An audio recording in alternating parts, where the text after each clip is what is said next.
কোরআনের সঙ্গে সম্পর্ক যে রাখবে আল্লাহ তাআলা ওই ব্যক্তিকে দুনিয়াতেও শান্তিতে রাখবেন, আখিরাতেও আল্লাহ তাআলা তাকে শান্তিতে রাখবেন। জোরে কন্যা ভাই সুবহানাল্লাহ। দুনিয়াতেও শান্তি, আখিরাতেও শান্তি, যদি কোরআনের সঙ্গে যদি সম্পর্ক যদি আপনার থাকে। আলহামদুলিল্লাহ ওয়া কাফা ওয়াস সালামুন আলা والسلام على عباده الذين اصطفى أما بعد فأعوذ بالله من الشيطان الرجيم بسم الله الرحمن الرحيم تلك آية الكتاب والذي أنزل إليك من ربك الحق ولكن أكثر الناس لا يؤمنون. وقال رسول الله صلى الله عليه وسلم خيركم من تعلم القرآن وعلمه. وقال تعالى إنا نحن نزلنا الذكر وإنا له الحافظون. وقال تعالى وهذا كتاب أنزلناه مبارك فاستمعوا له واتقوا الله لعلكم ترحمون. صدق الله مولانا العظيم وصدق رسوله النبي الكريم ونحن على ذلك من الشاهدين والشاكرين. الحمد لله رب العالمين. اللهم صل على روح محمد في الأرواح وعلى جسد محمد في الأجساد وعلى قبر محمد في القبور. رب اشرح لي صدري ويسر لي أمري واحلل عقدة من لساني يفقه قولي.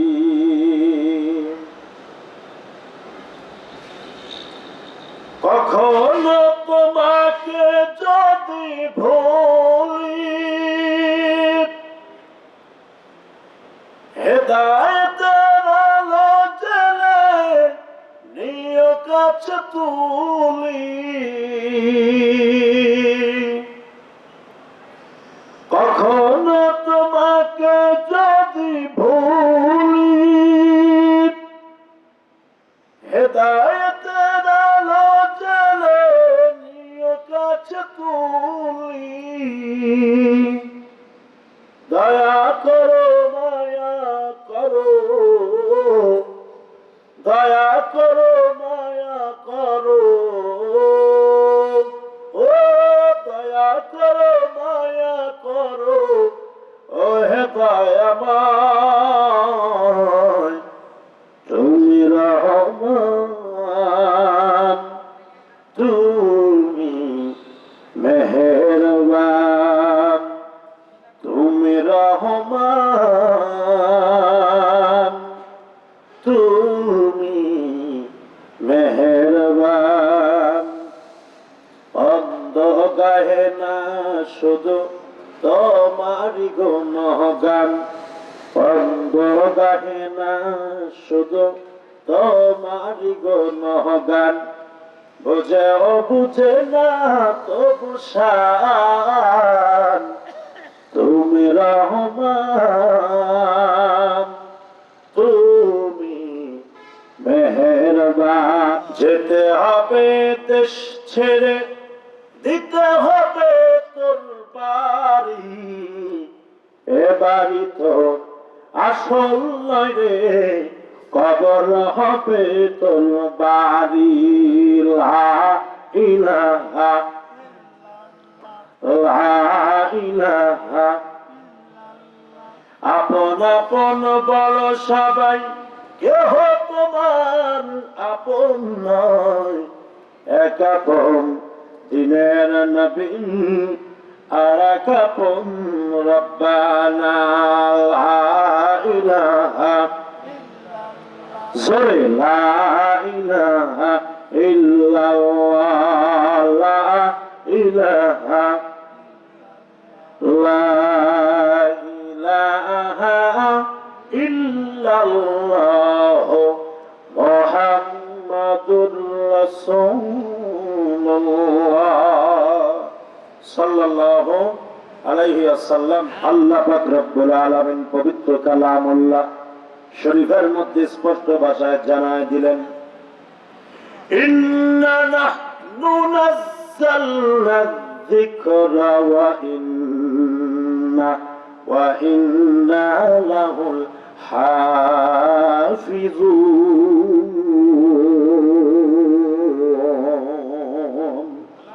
আরে তো জোরে আল্লাহু আকবার, আরে তো মুহাব্বতে জোরে আল্লাহু আকবার। কোরআন শরীফ তেলাওয়াত হবে যতক্ষণ, আল্লাহু আকবার বলবে ততক্ষণ, এই বয়ান চলবে যতক্ষণ, আল্লাহু আকবারের ধ্বনি থাকবে ততক্ষণ। রাজি আছেন যারা যারা দুই হাত উঠায় দেখেন আর একবার দাঁড়া দাঁড়া। আরেকটু পরীক্ষা হবে। আল্লাহ তাআলা বললেন, ইন্না নাহনু নাযালনা যিকরা ওয়া ইন্না লাহুল হাফিজুন।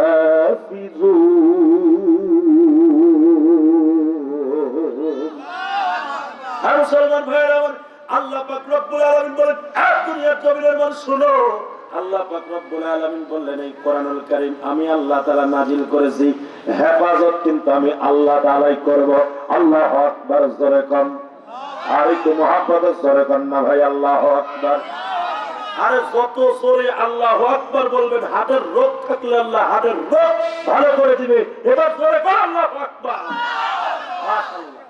মুসলমান ভাইরা আমার, আল্লাহ পাক রব্বুল আলামিন বললেন, দুনিয়ার জমিনের মানুষ শুনো, আমি আল্লাহ তাআলা কোরআন নাজিল করেছি, কোরআনের কিন্তু হেফাজত আমি আল্লাহ তাআলা নিজে করব। এখন দেখেন বিষয়টা আমি আপনাদের সামনে স্পষ্ট করি। কোরআন যেহেতু আল্লাহ নাজিল করেছেন, হেফাজত যদি আল্লাহ করে, তাহলে আমরা কি করব? আল্লাহ পাক রব্বুল আলামিন বলেন, সব মানুষ যদি মুখ যদি ফিরায় নেয়, তারপরে এই কোরআন থেকে আল্লাহ কখনো মুখ ফিরায় নেবে না।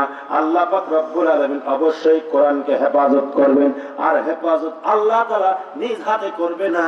আল্লাহ তাআলা এই রকম মানুষ, কিছু মানুষদেরকে দিয়েই আল্লাহ তাআলা হেফাজত করবে। জোরে কন্যা ভাই সুবহানাল্লাহ, আল্লাহু আকবার জোরে কোন। বুঝেন, পৃথিবীর সব মানুষ যদি মুখ যদি ফিরায় নেয়, তারপরেও এই কোরআন আল্লাহ কিছু কিছু মানুষদেরকে দিয়েই আল্লাহ তাআলা হেফাজত করবে। হয় কেমন করে হেফাজত করবে?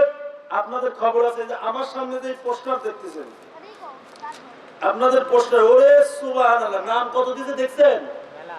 হ্যাঁ, এখন যদি কোনো জ্ঞানীবান ব্যক্তিকে যদি বলি যে ভাই এই পোস্টারের বিসমিল্লাহির রহমানির রহিম থেকে শুরু করে একবারে এই যে সাসকরের যে নাম্বারটা আছে, এই নাম্বার পর্যন্ত পুরা মুখস্থ বলতে হবে, একটুকু বাধা যাবে না, ভুল যাওয়া যাবে না। এমন কোন শিক্ষিত, এমন কোন বেনিয়ান লোক আছে পারবে? একটুকু যে ভুল যাবে না পারবে এমন কোন লোক? কথা কয় না, পারবে? পারবে না। কিন্তু আল্লাহর কোরআন এমন একটা কোরআন, আপনারা বিশ্বাস করবেন কিনা, এই কোরআনের শুধু হাফেজ ছাত্র, যুবক বালক, যুবক আর বালক কয়জন ভাই? যুবক আর বালক মিলে ফটাফট কোরআন পড়বে, যাদের কোনো লোকমা লাগবে না, এইরকম হাফেজ সারা বাংলাদেশে পায় 20 লক্ষের উপরে। আল্লাহু আকবার জোরে কর, আরো জোরে কর না ভাই, আল্লাহু আকবার। আরো তো বুড়া আছেই, মেয়ে মানুষও তো অনেক আছে। কোরআনের ফার্স্ট আমাদের বাংলাদেশের সন্তানেরা প্রতি বছর গোটা বিশ্বব্যাপী এই কোরআনের প্রতিযোগিতা করে তারা 1 নাম্বার স্থান তারা দখল করে বাংলাদেশে বীরের ভেসে আসতেছে। জোরে কর আল্লাহু আকবার। এই শুধুমাত্র কোরআনের সঙ্গে সম্পর্ক রাখার কারণে। তারা আপনি বুঝেন, মনে করেন আমাদের তো কওমি মাদ্রাসা, এই কওমি মাদ্রাসার বিষয়ে আমি এক্সাম্পল দিই। এরে মুমিন ভাই, যদি একজন হাফেজে কোরআন যদি থাকে, দক্ষ হাফেজ, আর একজন দাওরা পাস আলেম যদি নাহু সরফের জ্ঞান, বালাগাতের জ্ঞান যদি থাকে, এইরকম একজন ভালো আলেম দাওরা পাস আলেম যদি থাকে, হাফেজ সাহেব যদি বিসমিল্লাহির রহমানির রহিম থেকে যদি শুরু করে, আলিফ লাম মিম যালিকাল কিতাবু লা রাইবা ফীহি হুদাল লিল মুত্তাকিন الذين يؤمنون بالغيب ويقيمون الصلاة ومما رزقناهم ينفقون আরেকটু মহাব্বত জোরে বন্না ভাই, আল্লাহু আকবার। এইরকম ভাবে কোরআন লিখবে, এক মুহূর্ত থেকে লিখতেছে সূরা বাকারা থেকে শুরু। আল্লাহ পাক রব্বুল আলামিন তাদের মধ্যে এমন জ্ঞান দিয়েছে, যদি একজন হাফেজে কোরআন আর একজন দাওরা পাস অথবা একজন কামেল পাস যদি কোনো আলেম যদি থাকে, তারা সুন্দরভাবে লিখতে পারবে, আবার পুরা কোরআন শরীফ লিখতে পারবে। সুতরাং কোরআনকে কখনো মাইনাস করা যাবে না। কোরআন হলেন এমন একটা কিতাব, এইরকম শ্রেষ্ঠ একজন ফটোকপি নয়, এগুলা তো সব ফটোকপি। আল্লাহ তাআলা মূল কিতাব লিখেছেন। আসেন আমি বয়ানের ধারাতেই আমি ওই দিকে যাই। এই কোরআনের সঙ্গে সম্পর্ক যে রাখবে, আল্লাহ তাআলা ওই ব্যক্তিকে দুনিয়াতেও শান্তিতে রাখবেন, আখিরাতেও আল্লাহ তাআলা তাকে শান্তিতে রাখবেন। জোরে কন্যা ভাই সুবহানাল্লাহ। দুনিয়াতেও শান্তি, আখিরাতেও শান্তি, যদি কোরআনের সঙ্গে যদি সম্পর্ক যদি আপনার থাকে। কেমন সম্পর্ক, কেমন সুখে আল্লাহ তাআলা রাখবে। আজকালকে আলেমদের চেহারার দিকে তাকান, আলেমদের বেতন, মসজিদের ইমামের বেতন, মাদ্রাসায় চাকরি করে তাদের বেতন কয় টাকা? 5-10 সর্বোচ্চ 15,000 টাকা বেতন।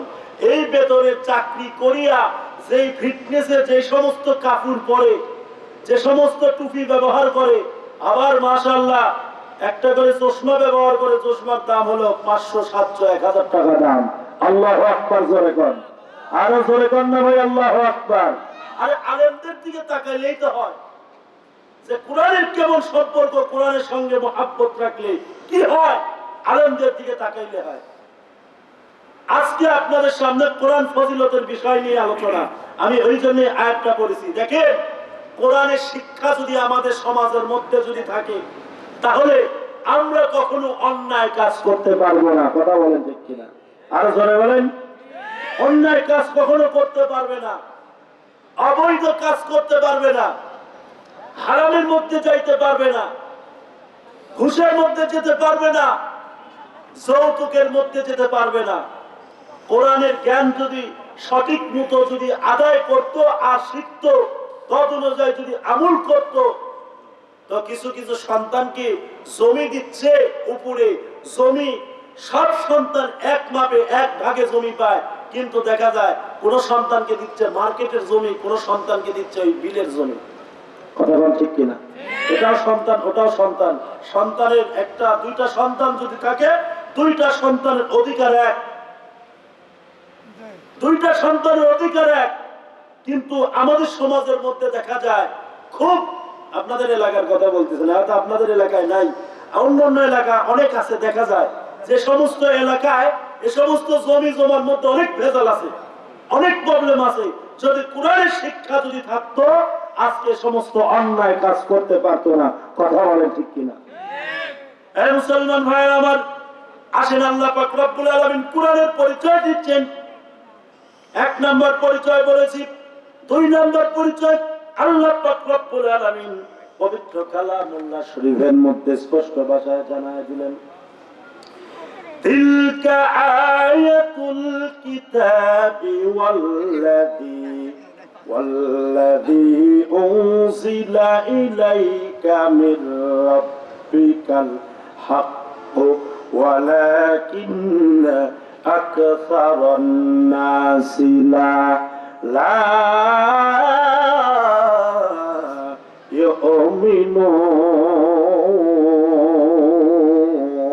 ইউমিনুন। আর কি মুহাম্মাদের জোরকন্না ভাই, আল্লাহু আকবার। আর মুসলমান ভাই আমার, আল্লাহ পাক রব্বুল আলামিন বললেন এগুলো হলো কিতাব, এগুলো হলো কোরআনের আয়াত। আল্লাহু আকবার, জোরে কোন রব্বুল আলামিন বললেন এগুলো হলো আয়াত, এগুলো কোরআনের আয়াত। আল্লাহ পাক রব্বুল আলামিন তোমাদের এবং নিজের প্রভু আমার প্রভু আল্লাহ পাক রব্বুল আলামিন এই সমস্ত আয়াতগুলো নাজিল করেছেন। কিন্তু দেখা যায় অনেক অধিকাংশ মানুষ তার উপর ঈমান আনে না, জানে কিন্তু তার উপরে ঈমান আনতে চায় না এবং সেটা মানতে চায় না। অনেকেই বুঝে কোরআন অনুসরণ করতে হবে, কোরআন অনুযায়ী চলতে হবে, কোরআন পড়তে হবে। অনেক ব্যক্তি জানে, এই জ্ঞান অনেক ব্যক্তির আছে, কিন্তু অনেক ব্যক্তি কোরআন পড়ে না, কোরআন পড়ার চেষ্টাও করে না। আপনি বাঁচতে পারবেন? আরে মিয়া, আজকে সমাজের মধ্যে দেখা যায় প্রাইভেট পড়তে হলে একটা সাবজেক্ট পড়ে, একটা সাবজেক্টে বেতন দেয় 2000, 3000, 5000। অথচ কোরআন শিক্ষার জন্য একটা মসজিদের ইমাম চেষ্টা করে বারবার 3 মাস 4 মাস 5 মাস ধরে কোরআন পড়ানোর চেষ্টা করতেছে, তার খবরই নাই। এমন আছে না নাই? জোরে কোন, আরো জোরে কোন, আছে না নাই? বহু লোক কেমন আছে। তো কোরআনের সঙ্গে এগুলা সম্পূর্ণ বেয়াদবি হয়। আমার নিয়ত থাকতে হবে আমি কোরআন পড়া শিখবো, দরকার হলে টাকা দিয়ে টাকা পয়সা খরচ করে আমি কোরআন পড়া শেখার চেষ্টা করব। যদি এই কোরআন আমি যদি সঠিকভাবে যদি শিখতে যদি পারি, তাহলে হতে পারে আমি আল্লাহ তাআলার কাছে বলতে পারবো যে আল্লাহ, শেষ বয়স হলেও আমি এইভাবে কোরআন পড়ার চেষ্টা করেছি, টাকা দিয়ে হয়ে শিখেছি, আল্লাহ তুমি আমাকে মাফ করে দাও। হতে পারে আল্লাহ পাক ওই ওসিলা তার জিন্দেগীর সব গুনাহ মাফ করে জান্নাতের মধ্যে দিতে পারে। জোরে কোন সুবহানাল্লাহ। শিখার দরকার আছে না নাই? মুসলমান ভাইরা আমার, এই জন্য কোরআন শিখতে হবে। আল্লাহ পাক রব্বুল আলামিন 3 নম্বর পয়েন্টের কথা বলতেছেন। রব্বুল আলামিন বললেন, ওয়া হাদা কিতাবুন আনজালনাহু মুবারাকুন ফাত্তাবিউহু ওয়াত্তাকুল্লাহা লাআল্লাকুম তুরহামুন। আর কোন মুহাব্বত জোরে কন্না ভাই, আল্লাহু আকবার। আল্লাহ পাক রব্বুল আলামিন সূরা আনআম আয়াত নম্বর 155 রব্বুল আলামিন বলেন, এটি বরকতময় কিতাব আমি নাযিল করেছি, সুতরাং তোমরা তা অনুসরণ করো এবং তাকওয়া অবলম্বন করো, তাহলেই আল্লাহ তাআলা তোমাদের প্রতি রহমত নাযিল করবেন। জোরে কন্না ভাই সুবহানাল্লাহ। রহমত নাযিল করবে কে? আরো জোরে কোন। তাহলে আল্লাহর রহমতের দরকার আছে না নাই? আল্লাহ তাআলা 4 নম্বর পয়েন্টের মধ্যে রব্বুল আলামিন কি বললেন? আল্লাহ পাক রব্বুল আলামিন বললেন, যালিকাল কিতাবু লা রাইবা ফীহি হুদাল লিল মুত্তাকিন। আরেকটা জোরে কন্না ভাই, আল্লাহু আকবার। আল্লাহ পাক রব্বুল আলামিন বলেন, ওহা এমন একটা কিতাব যার মধ্যে কোনো সন্দেহ নাই, কোনো ভুল নাই। আল্লাহু আকবার, জোরে কোন। এটা মুত্তাকিনদের জন্য, অবশ্যই মুত্তাকিনদের জন্য পথ প্রদর্শক। জোরে কন্না ভাই সুবহানাল্লাহ। মুত্তাকিনদের জন্য আল্লাহ তাআলা পবিত্র কোরআনুল কারীমকে লাইট হিসাবে তৈরি করেছেন, কিন্তু আমরা লাইট হিসাবে কিন্তু ব্যবহার করতে পারি না। কিভাবে ব্যবহার করব? মনে করেন এই যে আমার হাতে যে ফোনটা দেখতেছেন, এই ফোন দিয়ে কথা বলা যায়, ফোন দিয়ে ছবি দেখা যায়, ফোন দিয়ে ওয়াজ দেখা যায়, আবার ওই ফোনের পিছনে কিন্তু লাইট আছে, ওই লাইটটা জ্বালালে কিন্তু লাইট জ্বালানো যাবে। ফাংশন আছে, এই ফাংশন অনুযায়ী যদি আপনি কাজ করেন তাহলে আপনি মোবাইলটা সুন্দরভাবে ব্যবহার করতে পারবেন। এখন যতগুলো পদ্ধতি আছে, পদ্ধতিগুলো ব্যবহার করতে হলে আগে ব্যবহার করে শিখতে হবে। কথা বলেন ঠিক কিনা? আর যদি আপনি পদ্ধতি যদি না শিখেন, যত চেষ্টা করেন এই মোবাইলটা দিয়ে কানার মতো ধরবেন, এটা দিয়ে কি করে আলো জ্বলায়, ভাই এটা কি করে আলো জ্বলায় আমি তো কিছুই বুঝতেছি না। যদি কোনো ব্যক্তি যদি আলো জ্বালায় দেয়, ওই ব্যক্তি আলো জ্বালাইতে পারবে। ঠিক তেমনি ভাবে আল্লাহ তাআলার কোরআন যদি আমরা পড়া যদি না শিখি, তদ অনুযায়ী যদি আমল যদি না করি, এই কোরআনকে আমরা লাইট স্বরূপ ব্যবহার করতে পারবো না। মোবাইল যেমন না টিপতে পারলে যেমন মোবাইলের কোনো মূল্য নাই, এই কোরআন ওই ব্যক্তির কাছে তেমন মূল্যহীন। কোরআন ওই ব্যক্তি বুঝবে না কোরআনের মধ্যে কি আছে, তো শিখতে তো হবে। আবার এই কোরআন কিন্তু কোন ব্যক্তির জন্য রহমত, কোন ব্যক্তির জন্য কোরআন কিন্তু ভালো, আবার কোন ব্যক্তির জন্য কোরআন ভালো না খারাপ। আরো জোরে কোন কেমন করে খারাপ এই কোরআন? সব ব্যক্তি যদি আমি দুনিয়ার যত আকাম কুকাম আছে সবকিছু যদি করি, আপনারা বলেন তো আমি যদি জিনার সঙ্গে যদি জড়িত হই, কোরআন কি আমার পক্ষে বলবে না বিপক্ষে? আরো জোরে কোন, তাহলে তো কোরআন তো শত্রুই হয়ে গেল। আমি যদি অন্যায় করি, কোরআনকে যদি আমি শত্রু যদি বানাই, তাহলে এটা আমার লস, কোরআনের লস না। কথা বলেন ঠিক কিনা? কোরআনের লস না, এটা আমার ব্যর্থতা। আমি যদি কোরআনকে যদি না মানতে পারি, ভাই বুঝবেন কোরআন সব ব্যক্তির কাছেই রহমত হতে পারে না, সব ব্যক্তির কাছে কোরআন বরকত হতে পারে না। গাভীর দুধ চিনেন আপনারা? গাভীর দুধ, আচ্ছা বলে তো গাভীর দুধ উপকারী না ক্ষতিকর? আরো করে কোন আল্লাহ পাক রব্বুল আলামিন যত পদার্থ খাবার তৈরি করছে, আর এই যে আমার হাতে দেখতেছেন ওয়াটার, পানি, এই পানি যত পান করবে শুধু পিপাসায় নিবারণ হবে, কিন্তু ক্ষুধা কিন্তু নিবারণ হবে না। ক্ষুধা কি নিবারণ হবে? আর যদি আপনি ভাত আছে, তরকারি আছে, ভাত যদি আপনি খান, আপনার ক্ষুধা নিবারণ হবে, কিন্তু পিপাসা নিবারণ হবে না। কিন্তু আল্লাহ তাআলা দুধ এমন একটা জান্নাতি নিয়ামত আল্লাহ পাক রব্বুল আলামিন বান্দাদেরকে দিয়েছেন। ও মুমিন, ভালো করে বুঝতে হবে, দুধ যদি কোনো ব্যক্তি যদি পান করে, ওই ব্যক্তির ক্ষুধাও নিবারণ হবে, আবার ওই ব্যক্তির পিপাসাও নিবারণ হবে। জোরে কন্যা ভাই সুবহানাল্লাহ। দুধ কিন্তু খুব উপকারী জিনিস, কিন্তু যার আবার আমাশার রোগ, ওই ব্যক্তি যদি দুধ খায় তাহলে কি হবে? হ্যাঁ, দুধ তো উপকারী জিনিস, এখন তার আমাশা দিনের মধ্যে 10 বার করে যাওয়া লাগে, এই ব্যক্তি যদি দুধ যদি পান করে, ওই ব্যক্তি তো দিনে 40 বার যাওয়া লাগবে। কথা বলেন ঠিক না ঠিক? ঠিক তেমনি ভাবে বলি, সব ব্যক্তির জন্য দুধ উপকার হয় না, সব ব্যক্তির জন্য কোরআন উপকার হয় না। কথা বলেন ঠিক কিনা? যদি কোরআন অনুযায়ী যদি নিজের ব্যক্তি জীবন যদি চালাইতে পারেন, ওই ব্যক্তি হলে সবচাইতে উত্তম। ওই ব্যক্তি কখনো কোরআন শত্রু হতে পারে না, কোরআন তার বন্ধু। সুবহানাল্লাহ।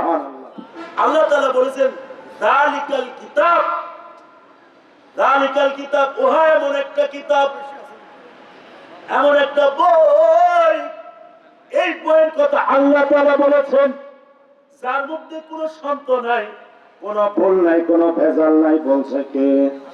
আরো জোরে কোন কে বলছে? আল্লাহ তাআলা বলছেন এই কোরআনের মধ্যে কোনো ভেজাল নাই, কোনো ভুল নাই। তাহলে আসেন এখন আপনাদের সামনে বিস্তারিত কথা বলি। আল্লাহ তাআলা যালিকা দিয়ে কি বুঝাইলেন? যালিকা, যালিকা মানে ওহা, দূরবর্তী জিনিসকে বোঝানো হয়েছে, আর হাজা মানে এহা, নিকটবর্তী জিনিসকে বোঝানো হয়েছে। এই যে মোবাইল আছে না নাই? আরো জোরে কোন। এই মোবাইল আছে, মোবাইল যদি আমার কাছে থাকে তাহলে এটা হাজা, এটা কি ভাই? এই কথা বুঝেন নাই মনে হয়। বয়ান ভাই ওইদিকে তাকাবেন, বয়ানে কিন্তু লাইন কেটে যাবে। এই রাস্তা দিয়ে আমরা হুন্ডা চালাই, হুন্ডা চালায় যাই। যদি হুন্ডা চালাইতে চালাইতে যদি সামনে তাকাতে তাকাতে যদি একটু সাইডে তাকাই, তো হুন্ডা নিয়ে তো পেঁয়াজের খেতে ডুব পাড়া লাগবে। কথা কম ঠিক কিনা? ওয়াজ যদি শুনতে শুনতে ওইদিকে তাকান, তাহলে ওয়াজের 12টা বাজবে, কিছুই বুঝবেন না। তো ভাই হাদা আর যালিকা, যালিকা আল্লাহ তাআলা কেন বললেন? যালিকাল কিতাব কেন আল্লাহ তাআলা বললেন? আপনারা বলেন তো, কোরআন দূরে না কাছে? এই যে কোরআন দূরে না কাছে? কেমন কাছে? খুব কাছে, নিকটবর্তী। তাই এখানে বলা হতো হাদাল কিতাব। আল্লাহ তাআলা হাদাল কিতাব না বলে যালিকা কেন বললেন? এর উদ্দেশ্য আছে না নাই? আরো জোরে বল, কেমন উদ্দেশ্য রে ভাই? আসেন, আল্লাহ তাআলা যালিকা কেন বললেন? এই যে কোরআন দেখতেছেন, এই কোরআন আলেম সালাফ মাদ্রাসায় যারা পড়ে নাই, নাও সরফ পড়ে নাই, বালাগাত পড়ে নাই, কোরআনের ব্যাখ্যা বুঝতে হলে একটা নয়, দুইটা নয় রে মুমিন, প্রায় 15টা জ্ঞানের অধিকারী হতে হয়। 15টা জ্ঞান যদি কেউ অর্জন করতে পারে, তাহলে কোরআন সুন্দরভাবে তর্জমা করতে পারবে, অর্থ করতে পারবে। জ্ঞান যদি না থাকে, সে করতে পারবে না। এই জন্য বলা হয় ওই কোরআনের জ্ঞানতে কিন্তু আমাদের পেট, আমাদের মগজ অনেক দূরে। এই জন্য আল্লাহ তাআলা ওই সূত্র দিয়ে রব্বুল আলামিন বলেছেন যালিকাল কিতাব। 2 নাম্বার জবাব হলো এই কোরআনের তাফসীর। কোরআনের যত তাফসীর আছে আমরা কেউ কিন্তু পড়তে পারবো না, সব ব্যক্তি তাফসীর করতে পারবে না। সাধারণ ব্যক্তির কাছে অনেক দূরে তাফসীর, যার কারণে আল্লাহ তাআলা বলেছেন যালিকাল কিতাব। হাযা বলে নাই। এই কোরআন যদি আমাদের কাছে থাকে, আমরা দেখতে পাচ্ছি কোরআন, হাতের মধ্যে কোরআন, ঠোঁটের মধ্যে কোরআন, জিহ্বার মধ্যে কোরআন রে মুমিন, কিন্তু আল্লাহ পাক রব্বুল আলামিন যালিকা বলার 3 নাম্বার উপায় রব্বুল আলামিন বলেন এই কিতাব নয়, ওই লাহে মাহফুজের কিতাব। জোরে কন্না ভাই সুবহানাল্লাহ, আর জোরে কন্না ভাই আল্লাহু আকবার। কোন কিতাব? লাহে মাহফুজের কিতাব। লাহে মাহফুজ দেখছেন আপনারা কোনদিন? হ্যাঁ, লাহে মাহফুজ কোথায়? আপনাদের এই পাম্পের ছাদের উপরে। হ্যাঁ, মাস্টার শিক্ষক ছাত্ররে জিজ্ঞাসা করছে, এই বেটা বল। ছাত্ররে বলছে, ছাত্রের মাঝে মাঝে মাস্টার শিক্ষক তো বেটাই কয় নাকি? বেটা গানে মহব্বতে, এই বেটারা বলো হিমালয় পর্বত দূরে না আসমান দূরে? এক ছাত্র কয়, স্যার আসমান খুব কাছে, হিমালয় পর্বত অনেক দূরে। এই তারসিরা কইলি কি করি? কয় স্যার আমি তারসিরা না, আমার তার ঠিকই আছে। কয় তাহলে বললি কি করি? কয় হিমালয় পর্বত দেখা যায় আর আসমান দেখা যায় মনে খুব কাছে। কথা কর ঠিক কিনা? হিমালয় পর্বত তো দেখা যায় না, অনেক দূরে, আর আসমান তো দেখা যাচ্ছে যে আসমান। ওই সূত্রে বলছে আসমান খুব কাছে। তো লাহে মাহফুজ কোথায়? অনেক নাস্তিক আছে। আল্লাহ রাসূল বলেছেন কোন ব্যক্তি যদি ঈমান নিয়ে, যদি একটা পর্যন্ত ঈমান নিয়ে যদি দুনিয়ার বুক থেকে যদি ট্রান্সফার হইয়া আখিরাতের জগতে যদি যেতে পারে, আল্লাহ পাক রব্বুল আলামিন এই দুনিয়ার 10 দুনিয়ার সমান তাকে জান্নাত উপহার দিবে। জোরে কান্না ভাই সুবহানাল্লাহ। কয় দুনিয়ার সমান? আরো জোরে কোন? 10 দুনিয়ার সমান জান্নাত কিন্তু আল্লাহ পাক রব্বুল আলামিন দিবেন। এরে মুমিন, এই জন্য বাস্তব কথা বলি শুনেন। নাস্তিকেরা বলে জান্নাত এত বড় জায়গা আল্লাহ কই রাখছে? একজন সাধারণ ইমানদারকে যদি আল্লাহ তাআলা 10 দুনিয়ার সমান জান্নাত দেয়, আমাদের উলামায়ে কেরাম বলছেন তোর বাপের রসুনের সাঙ্গের মধ্যে আল্লাহ তাআলা রাখছে। আসলে আল্লাহ কই রাখছে দেখেন, এই যে আমরা গোটা দুনিয়া দেখতেছি, লহে মাহফুজে যাওয়ার দরকার আছে না নাই? আরো জোরে কোন? কি করে যাবেন? লহে মাহফুজ কি উঠতে পারবেন? আসেন আমার ওয়াজের মধ্যে আসেন, ওয়াজ নামক বিমানে উঠে লহে মাহফুজ একটু বেরাই নিয়ে আসি ইনশাআল্লাহ। আরো জোরে কোন ইনশাআল্লাহ। কারা কারা শুনবেন তো হাত কিছু করে দেখান। লিল্লাহি তাকবীর, মাশাআল্লাহ, হাত নামান। লহে মাহফুজ কোথায় রে ভাই? দেখেন এই যে আমরা গোটা দুনিয়া দেখতেছি, এটা হলো পৃথিবী। জমিনকে বলা হয় পৃথিবী। এই জমিন থেকে আসমান পর্যন্ত সেই ফাঁকা জায়গাগুলো আমরা দেখতে পাই, এই ফাঁকা জায়গাকে বলা হয় সৌরজগৎ। কি জগৎ জোরে কোন? সৌরজগৎ বলা হয়। আবার দেখেন, ভালো করে বুঝবেন, আমরা যে মাথার উপরে একটা সূর্য দেখতে পাই, সূর্যের আলো নিয়ে কিন্তু আমরা উপকৃত ভোগ করি। সূর্যের আলো দিয়ে আমরা ধান, গম, বিভিন্ন ফসলাদি আমরা শুকাই। এই সূর্যের আলো শুধু তাই নয়, সূর্যের আলোর যেই যেই গাছে অথবা যেই যেই জমিনে যত সূর্যের আলো পড়ে, ওই সমস্ত ফসল, ওই সমস্ত আবাদ, ওই সমস্ত ফল ফুলের চেহারা সুন্দর হয়। আল্লাহু আকবার জোরে কোন। আর একটু জোরে কোন না ভাই, আল্লাহু আকবার। আরে ইরির ধান দেখে নেবে, চোখ মাসে ইরির ধান হয় না? ইরির ধানে কি হয়? কত সুন্দর কালার হয়, দেখছেন? ধান তো লাগাইলেন সবুজ, কালার হইল সোনালী কালার। যেই কালার রোদ, সেই কালার ইরি ধান। আল্লাহু আকবার জোরে কোন। মুসলমান ভাইরা, শুধু তাই না, স্পষ্ট কথা বলবেন, বুঝবেন, এই সূর্যকে আল্লাহ তাআলা আসমানের মধ্যে যে ঝুলায় রেখেছেন, এই আসমানের মধ্যে যে সূর্যটা আছে, এই যে আমরা জমিনটা দেখতেছি, এই জমিনের চাইতে 13 লক্ষ গুণ বড়। আল্লাহু আকবার জোরে কোন। আল্লাহ পাক রব্বুল আলামিন 13 লক্ষ বড় সূর্যরে আসমানের উপর ঝুলায় রাখছে। শুধু তাই নয় রে মুমিন, তারপরে আমরা দেখি যে চন্দ্র, এই চন্দ্রগুলো আল্লাহ পাক রব্বুল আলামিন কত বানাইছেন।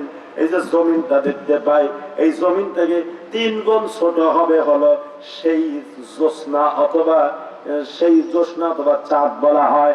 চাঁদ আল্লাহ পাক রব্বুল আলামিন 3 গুণ ছোট বানাইছে, কারণ চাঁদের উপর যদি গ্রহণ লাগে কেউ দেখে কেউ দেখে না, কিন্তু সূর্যের উপর যদি গ্রহণ লাগে গোটা দুনিয়ার মানুষ দেখতে পায়, কারণ পৃথিবীর চাইতে সূর্যটা 13 লক্ষ গুণ বড়। শুধু তাই নয়, আল্লাহ পাক রব্বুল আলামিন আরো কি বানাইছেন দেখেন। এই যে আমরা লক্ষ লক্ষ লক্ষ লক্ষ তারকাগুলো দেখতে পাই, এই তারকাগুলো 1-2 গুণ বড় নয়। আল্লাহ পাক রব্বুল আলামিন এই তারকাগুলো এই দুনিয়ার চাইতে সহস্র কোটি গুণ আল্লাহ তাআলা এই তারকাগুলো বড় বানিয়েছে। জোরে কন্যা ভাই সুবহানাল্লাহ। মুসলমান ভাইরা আমার, আল্লাহ পাক রব্বুল আলামিন বলেন, এটা হলো আসমানের নিচের যতগুলো দৃশ্যগুলো আমরা দেখতে পাই, আসমানের নিচে আল্লাহ তাআলা এই সমস্ত নিজাম নীতিগুলো আল্লাহ তাআলা তৈরি করেছেন। এই সমস্ত নিয়ামত ডেকোরেশন কিন্তু আল্লাহ তাআলা করেছেন। এই যে জমিন থেকে আপনারা দেখতে পান, আসমান, প্রথম আসমান পর্যন্ত 550 বছর পর্যন্ত ফাঁকা। আল্লাহু আকবার জোরে কোন। 550 বছর পর্যন্ত ফাঁকা, আসমান থেকে জমিন পর্যন্ত। তারপরে প্রথম আসমান আবার আল্লাহ তাআলা বানিয়েছেন 500 বছর পর্যন্ত মোটা। প্রথম আসমান 500 বছর পর্যন্ত মোটা। আবার সৌরজগৎ, ওই সৌরজগৎটা আবার 550 বছর পর্যন্ত ফাঁকা। এরপরে আল্লাহ তাআলা সেট করেছেন 2 নম্বর আসমান। 2 নম্বর আসমান আবার 500 বছর পর্যন্ত মোটা। 500 বছর পর্যন্ত মোটা হওয়ার পরে আল্লাহ তাআলা আবার রেখেছেন সৌরজগৎ। সৌরজগৎ রাখার পরে সৌরজগৎটা আবার 500 বছর পর্যন্ত ফাঁকা। তারপরে আল্লাহ তাআলা সেট করেছেন 3 নম্বর আসমান। ওই 3 নম্বর আসমান আল্লাহ তাআলা সেট করেছেন, 3 নম্বর আসমান 500 বছর পর্যন্ত মোটা। 3 নম্বর আসমানের উপরে আল্লাহ তাআলা রেখেছেন সৌরজগৎ, আবার 500 বছর পর্যন্ত ফাঁকা। তারপরে দেখা গেল 4 নম্বর আসমান। 4 নম্বর আসমান আবার 500 বছর পর্যন্ত মোটা ও মুমিন। তারপরে আবার সৌরজগৎ 500 বছর পর্যন্ত ফাঁকা। 500 বছর পর্যন্ত ফাঁকার পরে আল্লাহ তাআলা আবার রেখেছেন 6 নম্বর আসমান। 6 নম্বর আসমান 500 বছর পর্যন্ত মোটা। এইভাবে করতে করতে আল্লাহ তাআলা প্রায় 7 নম্বর আসমানের কাছে গেলেন। 7 নম্বর আসমানের কাছে রাসূল বললেন, ওই 7 নম্বর আসমানটা 500 বছর পর্যন্ত মোটা। রাসূলুল্লাহ সাল্লাল্লাহু আলাইহি ওয়াসাল্লাম বলেন, এই 500 বছর পর্যন্ত মোটা আসমান ভেদ করার পরে 7 নম্বর আসমানের ছাদের উপরে এক সাইডে সিদরাতুল মুনতাহা, আর এক সাইডে 8টা জান্নাতের হেড গেট। জোরে আল্লাহু আকবার। জান্নাতের হেড গেট কোথায়? 7 আসমানের উপরে। কোথায় ভাই? এগুলা কি মনে করছেন বানায় করছি? হ্যাঁ, এই সমস্ত কথার দলিল আছে। 7 নম্বর আসমানের প্রতি উপরে আল্লাহ পাক রব্বুল আলামিন সেট করে রেখেছেন জান্নাতের একটা হেড গেট। দিকে সিদরাতুল মুনতাহা, ওই সিদরাতুল মুনতাহার কাছে হযরতে জিবরাইল আলাইহিস সালামের স্থান। ওই জায়গা থেকে হযরতে জিবরাইল আলাইহিস সালাম আল্লাহ রাসূলের কাছে একবার নয় দুইবার নয় ২৪,০০০ বারের বেশি এসেছেন। সুবহানাল্লাহ জোরে কোন। এতবার আসেন। জিবরাইল আলাইহিস সালামের আসতে কিন্তু বেশি সময় লাগে নাই। জিবরাইল আলাইহিস সালামের যত পাখা ছিল সমস্ত পাখাগুলোকে কোনো রকম ঝাড়ি দিত। ঝাড়ি দেওয়ার সঙ্গে সঙ্গে মাত্র 2টা পাখা ব্যবহার করত। 2টা পাখা ব্যবহার করার কারণে সেকেন্ডের মধ্যে ওই এত লক্ষ লক্ষ বছর, এত বছর রাস্তা, প্রায় 1 নয় 2 নয়, এখান থেকে যদি আমি হিসাব করে সৌরজগৎ প্রায় 500, যদি হিসাব করি 500 হিসাব করলে 5 7টা 35, আবার আসমান গুলো যদি হিসাব করি 5 7টা 35, 35 35 70 বছরের রাস্তা। হযরত জিবরাইল আলাইহিস সালাম ওই জায়গায় থেকে আসতে তার সময় লাগে মাত্র 1-1.5 সেকেন্ড। আল্লাহু আকবার জোরে কোন। আপনারা বলেন তো এই পাওয়ারটা দিয়েছে কি? আল্লাহ। আরো জোরে কোন। আল্লাহ পাক রব্বুল আলামিন এই পাওয়ারটা দিয়েছেন। রব্বুল আলামিনের হাবিব সাল্লাল্লাহু আলাইহি ওয়াসাল্লাম বললেন, তারপর আমি লক্ষ্য করে দেখলাম শুধু তাই নয়, এই জান্নাত কত বড় আল্লাহ পাক রব্বুল আলামিন সেট করেছেন। আসেন আমি একটু উদাহরণটা পরে দিই, যেহেতু যে কথাটা বলতেছিলাম এই কথাটা ফিনিশিংটা আগে দিয়ে আসি। রাসূলুল্লাহ সাল্লাল্লাহু আলাইহি ওয়াসাল্লাম তিনি লক্ষ্য করে দেখলো, আমি আরো চাইতেছি জিবরাইল আলাইহিস সালাম সেখানে থেকে গেল। আমি আল্লাহ তাআলার কুদরতে আমি চাইতেছি, যাওয়ার পরে আমি এক জায়গায় দেখলাম লাউহুল। রব্বুল আলামিন পবিত্র কালামুল্লাহ শরীফের মধ্যে বললেন, বাল্লাহু ওয়া কুরআনুম মাজিদ ফি লাউহিম মাহফুজ। জোরে কোন আল্লাহু আকবার। আর জোরে কোন না ভাই আল্লাহু আকবার। আল্লাহ পাক রব্বুল আলামিন বলেন, বড় কোরআন, সবচেয়ে বড় যে কোরআন আল্লাহ তাআলা রহে মাহফুজের মধ্যে, আল্লাহ তাআলা সংরক্ষিত তক্তার মধ্যে লিখে রেখেছেন। জোরে কোন সুবহানাল্লাহ। ওই জায়গায় থেকে আল্লাহ পাক রব্বুল আলামিন এই কোরআন নাযিল করেছেন। সুতরাং কোরআনকে কেউ যদি মাইনাস করতে চায়, কোরআনকে কেউ যদি তুলে দিতে চায়, কখনো কোরআন তুলে দিতে পারবে না। কোরআনের সঙ্গে আছে কার রহমত? আরো জোরে কোন। আল্লাহ তাআলার রহমতটা কেমন? আল্লাহ তাআলার রহমত তো বিশ্ব নবী মুহাম্মদুর রাসূলুল্লাহ সাল্লাল্লাহু আলাইহি ওয়াসাল্লাম কোরআনের কথা বলতো। আল্লাহ তাআলা বলেন, ওয়াকালাল্লাযীনা কাফারু লা তাসমাউ লিহাযাল কুরআন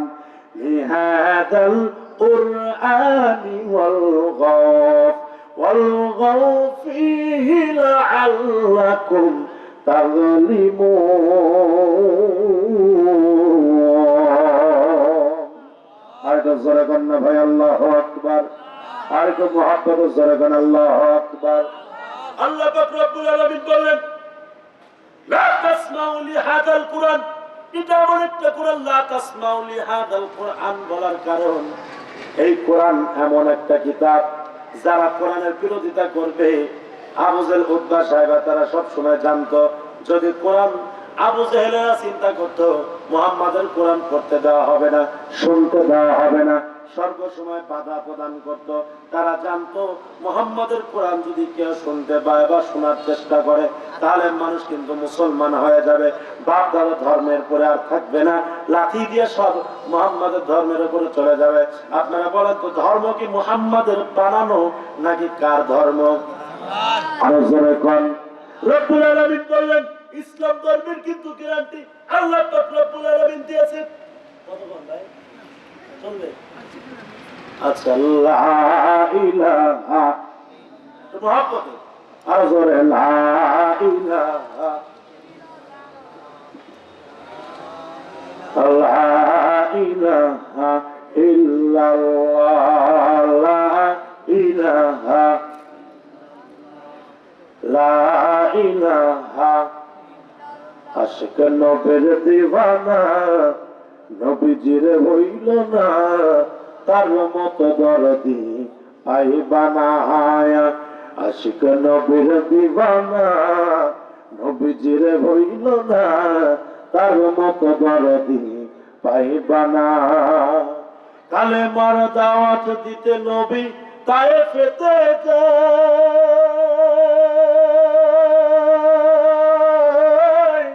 কাফেরেরা মারলো পাথর প্যারা নবীর গায়। কালেমার দাওয়াত দিতে নবী তায়েফেতে যায়, কাফেরেরা মারলো পাথর পেয়ারা নবীর গায়।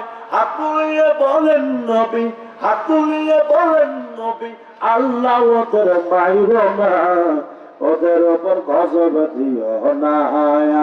আশিক নবীর দিওয়ানা নবীজিরে হইল না, তার মতো দরদি পাইবা না। লা ইলাহা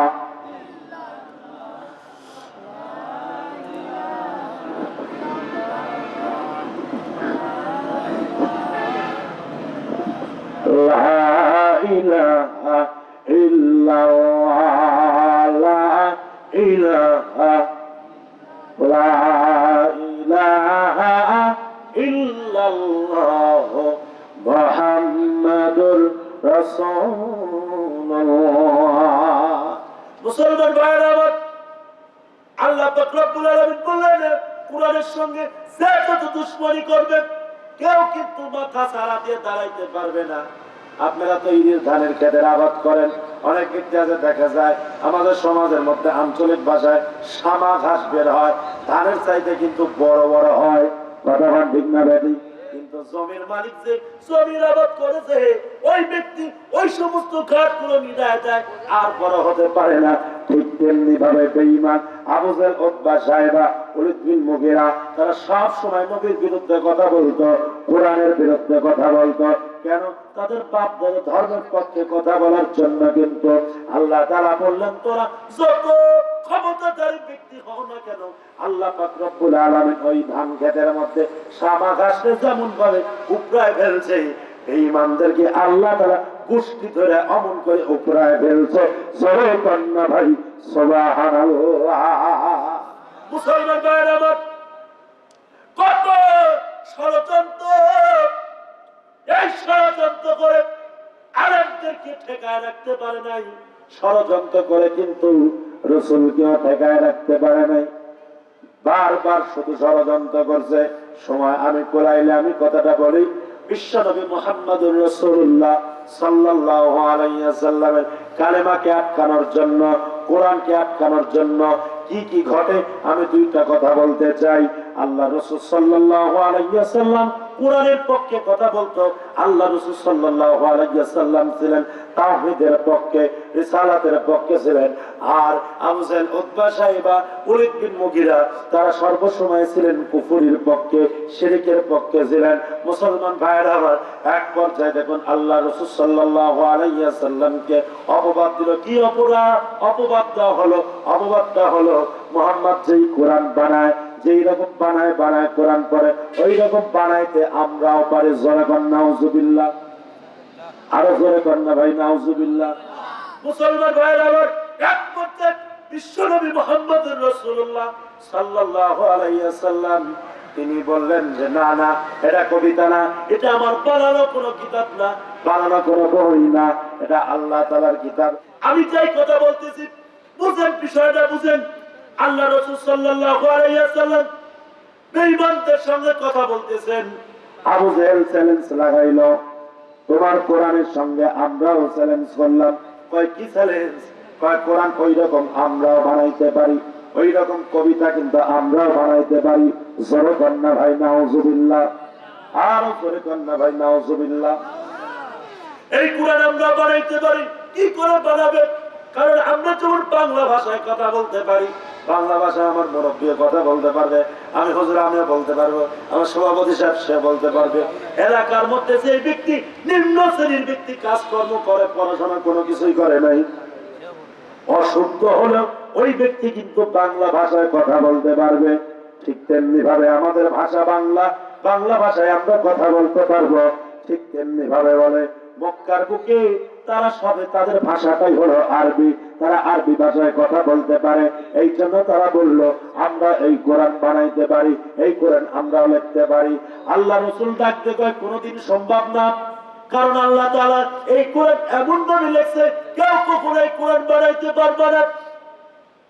আবু জাহেল করে পারবো, আল্লাহ রাসূল বললেন না না পারবা না, কোনোদিন সম্ভব না। এবার রাসূলুল্লাহ সাল্লাল্লাহু আলাইহি ওয়াসাল্লামের সঙ্গে চ্যালেঞ্জের মোকাবিলায় তার চ্যালেঞ্জ করলো। আল্লাহ রাসূল বলেন চ্যালেঞ্জ গ্রহণ করা হলো, কোন কবিকে নিয়ে আসবা, কোন ব্যক্তিকে নিয়ে আসবা, যাও আমি রেডি আছি। আল্লাহ রাসূল সাল্লাল্লাহু আলাইহি ওয়াসাল্লাম রেডি হয়ে গেলেন। এবার বেঈমান আবু জাহেল চতুর্দিকে এলান করে দিল, আমরা যেমন মাহফিলের জন্য মাইকিং করা হয়, অমুক জায়গায় মাহফিল হবে, অমুক তারিখে আপনারা সকলে উপস্থিত হবেন, অনেক ব্যক্তি কিন্তু হাজির হয়।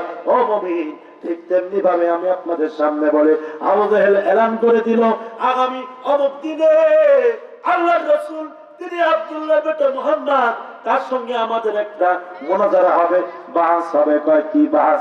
সেই বাসটা হলো তিনি যেভাবে কোরআন গুলো পড়ে নিজে বানায় বানায় পড়ে, এইরকম কোরআন কিন্তু আমরাও বানাইতে পারি। আমার কিন্তু বিষয় কিন্তু একটা, আমি কিন্তু অন্য কোথাও যাচ্ছি না, আমি কোরআনের চ্যাপ্টার নিয়ে ধরছি, কোরআনের বিষয় বোঝানোর চেষ্টা করেছি ইনশাআল্লাহ। শেষে আমি আপনাদের একটা শিক্ষার কথা বলবো, এই শিক্ষার কথা বলে ইনশাআল্লাহ আপনাদের সামনে বয়ানটাও ইনশাআল্লাহ ছেড়ে দেব। আসেন, বিশ্বনবী মুহাম্মদুর রাসূলুল্লাহ সাল্লাল্লাহু আলাইহি ওয়াসাল্লাম তো চ্যালেঞ্জ গ্রহণ করেছেন। গোটা এলাকা যখন প্রচার হয়ে গেল, সুন্দর একটা স্টেজ করছে, দামি দামি লোকদেরকে ব্যবস্থা করেছে, বসার ব্যবস্থা করলো, হাজার হাজার মানুষ। আল্লাহ রাসূল সাল্লাল্লাহু আলাইহি ওয়াসাল্লাম তিনিও রেডি হয়ে গেল। রেডি হয়ে যাওয়ার জন্য আসতেছেন, সাইড দিয়ে হযরত আবু বকর সিদ্দিক রাদিয়াল্লাহু তাআলা ডাক দিয়ে বলেন, ইয়া রাসূলুল্লাহ, আপনার যাওয়ার দরকার নাই, ওখানে বন্দী করতেছে, আপনাকে হয়তো হত্যা করার চেষ্টা করতেছে। আল্লাহ রাসূল ডাক দিয়ে কয়, হায়াত মওতের মালিক আবু জাহেল না, আপনারা বলেন তো হায়াত মওতের মালিক কি? আরো জোরে কয়। আল্লাহ তাআলা পবিত্র কালামুল্লাহ শরীফের মধ্যে বললেন, আল্লাযী খালাকাল মাউতা ওয়াল হায়াতা লিয়াবলুয়াকুম আইয়ুকুম আহসানু আমালা ওয়া হুয়াল আজিজুল গফুর।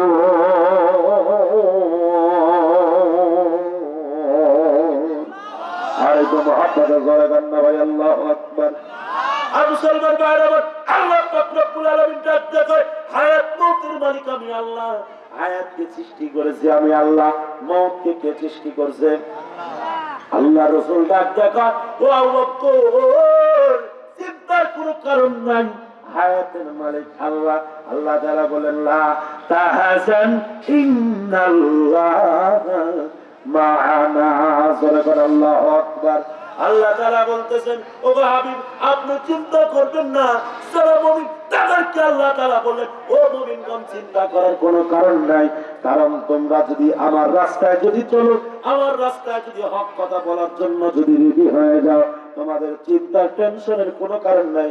তোমাদের সঙ্গে আশেপাশের কোনো লোক যদি না থাকে, আমি আল্লাহ তাআলা তোমার সঙ্গে আছি। জোরে কন্যা ভাই সুবহানাল্লাহ।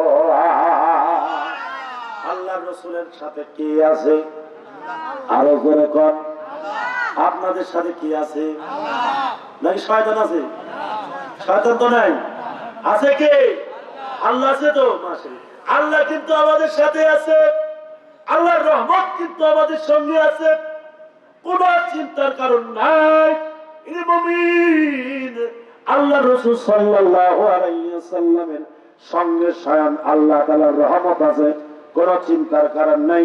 রাসূল যাইতেছেন, যাওয়ার পরে বা তাদের মজমা দেখলো অনেক বড়, তিনটা কবিকে বাজেট করছেন, তিনটা কবি। এই তিনটা কবির অবস্থাটা কেমন? তিনটা কবির অবস্থাটা হলো, আল্লাহ রাসূল সাল্লাল্লাহু আলাইহি ওয়াসাল্লাম তিনটা কবিকে বলল এবং আবু জাহেল বলল, তোমাদের এখন কাজ কিন্তু শুরু করা লাগবে। এবার রাসূলুল্লাহ সাল্লাল্লাহু আলাইহি ওয়াসাল্লামকে স্টেজের উপর উঠায় দিল। ঠিক এইরকম ভাবে একটা ব্ল্যাকবোর্ড দেওয়া হলো। ব্ল্যাকবোর্ডের মধ্যে রাসূলুল্লাহ সাল্লাল্লাহু আলাইহি ওয়াসাল্লাম কোরআনুল কারীমের মধ্যে একটা সূরা লিখলেন, কি সূরা জোরে কোন? একটা সূরা, সূরাতুল ইখলাস।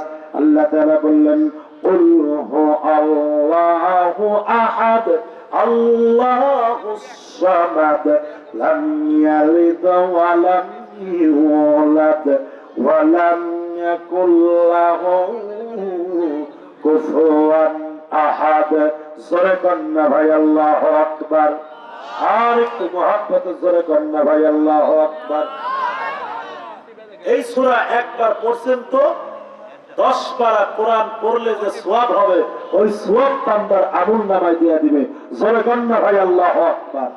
আর একটু জোরে কোন না ভাই আল্লাহু আকবার। মুসলমান ভাইরা, আল্লাহ পাক রব্বুল আলামিন বললেন এই সূরার অনেক গুরুত্ব, অনেক মূল্য। রাসূলুল্লাহ সাল্লাল্লাহু আলাইহি ওয়াসাল্লাম কোরআনুল কারীমের মধ্যে ছোট্ট একটা সূরা, সূরাতুল ইখলাস, আল্লাহ তাআলা এই সূরা দিয়ে নিজের পরিচয় দিয়েছেন। এই সূরা, সূরাতুল ইখলাস যখন ব্ল্যাকবোর্ডের মধ্যে যখন লিখে দেওয়া হলো, ব্ল্যাকবোর্ডের মধ্যে লিখে দেওয়ার পর এবার বিশ্বনবী মুহাম্মদুর রাসূলুল্লাহ সাল্লাল্লাহু আলাইহি ওয়াসাল্লাম স্টেজের একটু সাইডে চলে গেল, নেমে গেল।